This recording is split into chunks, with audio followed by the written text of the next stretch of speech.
Hello, what is up mga ma'am, sir, ma'am? Ako po si Ralph Cifra, isang visual artist from Manila, Philippines. And today we are going to custom repaint the ZD Toys Iron Man Mark 15 from Laruanan.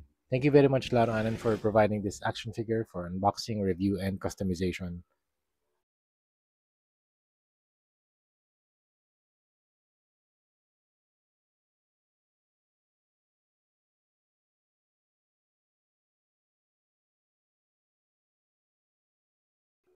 All right, and the first step is to spray the figure with Bosny number 191 flat clear so that our paints will stick to the surface. Thank you very much, Hero Paints, for sponsoring this video. And yung first na gagawin natin yung mga repulsor effects niya, yung mga light effects. So first, cobalt blue, ang technique na ginagamit natin dito, the dry brushing technique.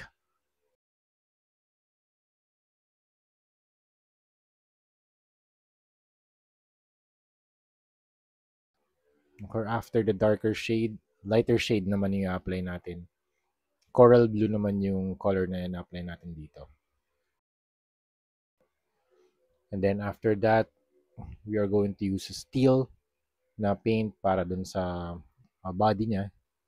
Dry brushing lang din para magkaroon ng extra layer of weathering, highlights, and ma-emphasize yung sculpt details.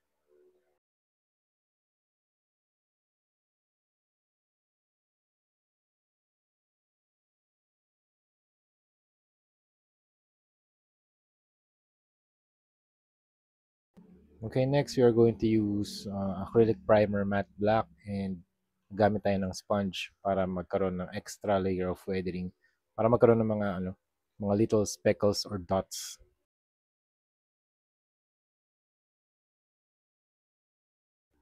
So that's it mga ma'am sir. It's a simple way on how to weather your Iron Man action figures.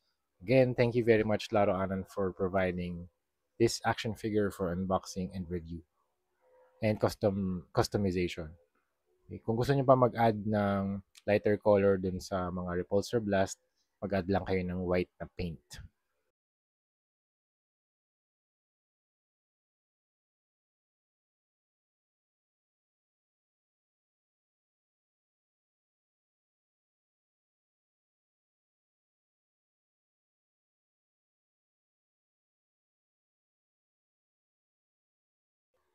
All right, that's it. Thank you very much for watching and see you sa next video. Bye-bye.